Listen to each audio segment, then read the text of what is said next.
Hello? Oh, I forgot! Hello guys! Welcome back to my YouTube channel! It's time for our lesson, I completely forgot!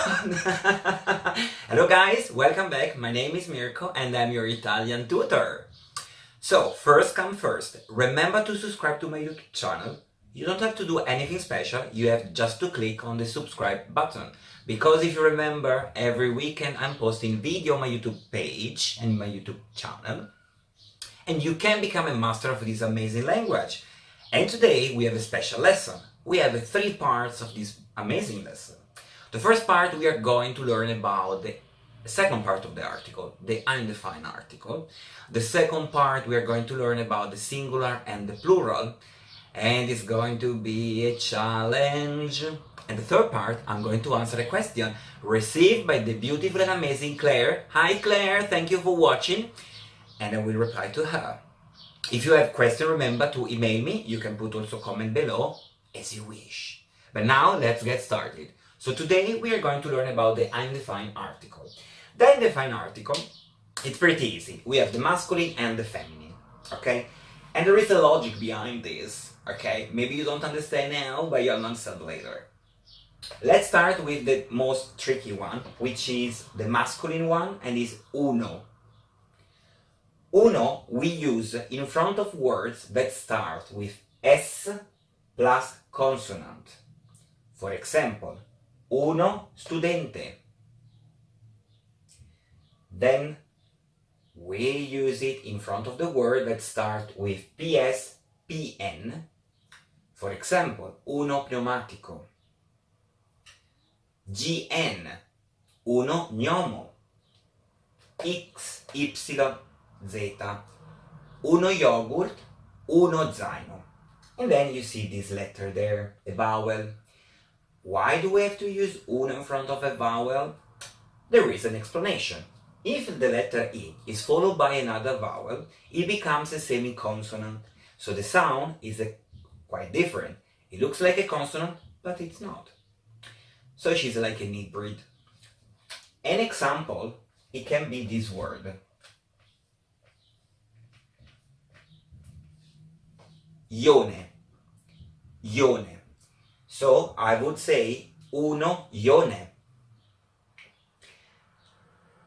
For the remaining cases, you use un. So when do you use un? Un, you use it in front of masculine word starting with a vowel. For example, un amico. Or if the word starts with a consonant, okay? But remember to respect the following exception, okay? Example, un treno, a train, a friend. And then we have the feminine, and the feminine is pretty easy. If the word is a feminine word, we put una. Una bambina. But then, if the feminine word starts with a vowel, like amica, we don't like this a. So we get rid of the a and we put an apostrophe, and it becomes una amica. Okay, so if you see that, it's not this one, it's only feminine. Sometimes we make mistakes because we are texting really fast, we forget about the rules, and we put, for example, un uomo, and we write like this. This is a crime. It's like when you put ketchup on your pizza. Your teacher is going to break your hands. This is a mistake, okay? The only article with apostrophe is feminine. Un apostrophe and then the word. Now we go to the second part. So now we are going to learn about singular and plural, masculine and feminine. Are you ready? It's not difficult. You're with me. So let's get started. So this is the basic structure to do singular and plural. Okay? So as I said in the previous video, as a generic rule, when the word ends in O, is masculine. So for example, bambino is a masculine word. If the word ends with the letter A, it's a feminine word. In this case, it's pretty easy because these two words refer to the kids. So the kids, that is a boy and a girl.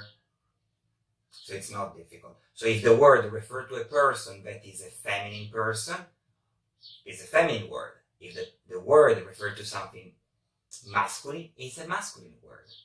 So it sounds difficult. But generically, if you see words when ending with O, it's masculine. If the letter with A, is feminine. Okay? But how do you form the plural? That's the question. So in the masculine, if the word ends in O, we put I. Example, il bambino, I bambini. La bambina, so letter A, becomes letter E, le bambine. And then we have exception, because we like exception, no? And we have 3 classes of words. But don't worry, don't panic, there is no, oh my god, how many rules? No. The first class is for word ending with A. So, generically speaking, we said that if the word ends with letter A, it's feminine. But there are exceptions. There are also masculine words that ends with letter A. For example, problema. Unfortunately, if you see this word without the article, you think immediately that it's feminine. Yeah, because it ends with A, no? But this case is a masculine word. There are a lot of reasons why we have this exception, and the website that I recommend you last class, I suggest you to go because it's amazing and explain you in details why some words are masculine and some words are feminine. In this case, if you remember, but I don't want someone sue me, this word comes from the Greek. So when it's been imported, came as a masculine word. So if we have a masculine word ending with the letter A, the plural is with letter I. Okay? Il problema, I problemi. Tac. And if you think about it, the plural masculine is with letter I. It's only matter to pay attention that this word is a masculine word. Because if you think that it's a feminine word, you would say la problema in the singular form, and in the plural form, le probleme. That doesn't exist. Then we have the second class for masculine and feminine word ending with O. Basically, this is like the opposite side of this one, because the exception is only for the feminine word ending with the letter O. Because as we said, the feminine word generically finish with letter A. But la mano is a feminine word. How we do the plural? We remove the letter O and we put the letter I. La mano, le mani.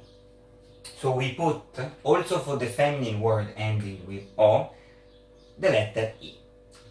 And then we have a third class, which is for masculine and feminine words. So this is like the real exception if you think about it, ending with letter E.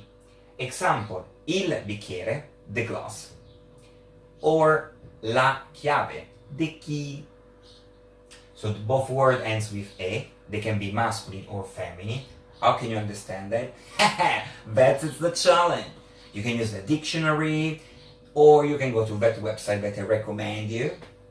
How we form the plural? For both words, we put the letter I. Il bicchiere, I bicchieri.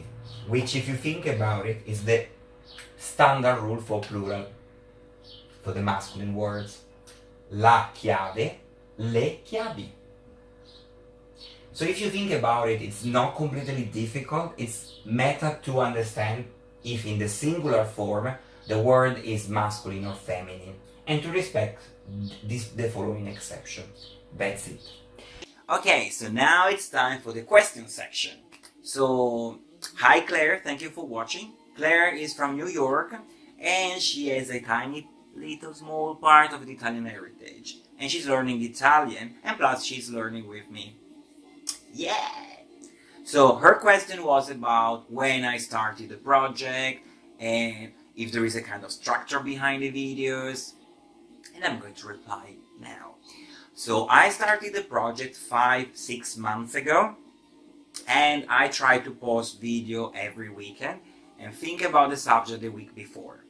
The structure is kind of 3 things. The first one is a grammar, the second one is a vocabulary, and the third one is about culture. If you watch my video, culture, I talk about the Italian gesture, the coffee. Vocabulary, for example, I talk about the face, and then about grammar. The problem is that when I started the project, I realized that Italian is really tough. I mean, it's huge. There are so many things that I want to talk about it. And the problem is that it's a video per week. It's not a classroom every day that I can see you all every day. And it can be easier to talk about the grammar, about the culture, about geography, about the history, about the politics. There are so many things that I want to talk about it, but unfortunately I have only one video per week. So I need to roll on these things. At the moment I'm focusing a little bit more about grammar, only because I need some elements to go ahead. Because otherwise, because you need these elements, otherwise it cannot work. For example, when I made previously the video about the face, there I started already talking about part of the face, but then you didn't know about the masculine, the feminine, the article, so I had to speak about the article. So there is a lot of thinking. I think a lot. So that was my reply.